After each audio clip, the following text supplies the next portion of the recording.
ये हमारे इमरान भाई है, उसाउदा के रहने वाले हैं और बहुत अच्छे जाने माने डीलर हैं। कम से कम 7-8 सालों से इनका काम है और बहुत अच्छा काम करते हैं।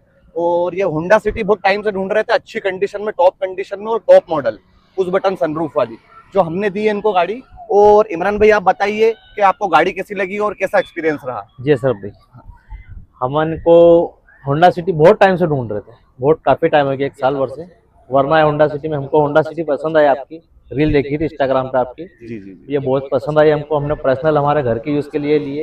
ये तो मार्केट में बहुत सारी गाड़ी मिल रही है, बाकी जो G9 ऑटो डील से हमें गाड़ी मिली है, जी जी बहुत शानदार गाड़ी मिली भैया। जी जी। और आप भी आओ इनके पास में, इनकी रील देखो, इनका इंस्टाग्राम फॉलो करो और इनसे गाड़ी लो। बहुत शानदार गाड़ी देते हैं भैया। G9 ऑटो डील और G9 काम है इनका, है ना। ठीक है बहुत भैया। वेट कर दिया, ये हम जेरी हाई